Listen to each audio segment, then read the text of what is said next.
Frères et sœurs, je vous salue. Comme je l'ai toujours dit, Alassane Ouattara, c'est fini. Nous sommes en octobre 2025. La Côte d'Ivoire est en ébullition. Le peuple a décidé de faire barrage à la forfaiture. Alassane Ouattara a choisi ce moment pour être reçu, pour recevoir les chefs traditionnels, les têtes couronnées de Côte d'Ivoire. Et le message a été clair. Les chefs traditionnels demandent la démocratie en Côte d'Ivoire. La démocratie sous-entend que tous les partis politiques, les leaders politiques qui souhaitent candidater le soient pour éviter la déflagration. Ce que nous voyons en Côte d'Ivoire, ce n'est pas la démocratie. Et Alassane Ouattara a décidé de nous faire un coup de démocratie. Ici et maintenant, on écoute d'abord les chefs traditionnels et après je vais répondre. Merci. On écoute les chefs traditionnels. Pleinement les enjeux de cette période électorale. Comme vous, nous voulons que la démocratie s'exprime et surtout que la paix et la sécurité demeurent. Nous voulons que la démocratie s'exprime et que la paix et la sécurité demeurent. Voici les représentants des têtes couronnées de Côte d'Ivoire devant Alassane Ouattara. Tout d'abord, en Côte d'Ivoire, il n'y a pas de démocratie. Les têtes couronnées même ont peur de parler à Alassane Ouattara. Mais malgré ça, ils ont eu le courage de lui dire qu'ils veulent que la démocratie demeure en Côte d'Ivoire et que la paix et la sécurité demeurent.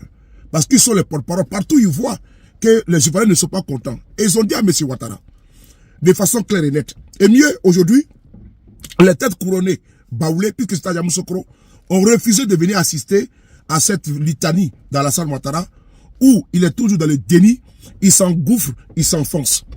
Parce que force est de constater que 2020-25 ne sera pas comme 2020. Il n'y aura pas de passage en force.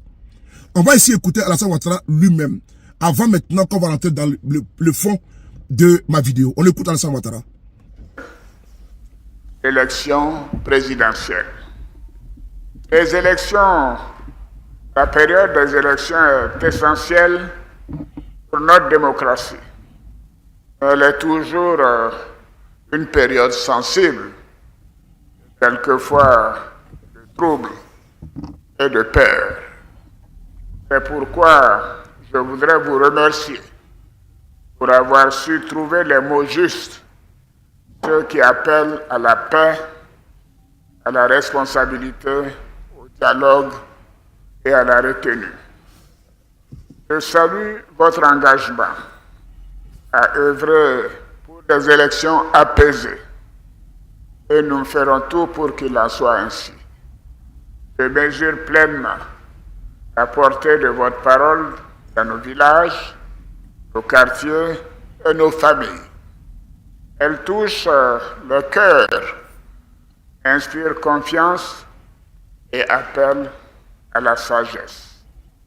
Pour ma part, je voudrais vous assurer, honorable chef, que tout sera mis en œuvre pour garantir des élections transparentes, sécurisées et respectueuses des règles démocratiques et l'état de droit. Je veux dire à tous les Ivoiriens que notre démocratie n'a pas besoin de violence pour s'exprimer.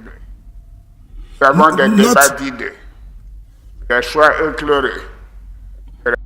Notre démocratie n'a pas besoin de violence pour s'exprimer.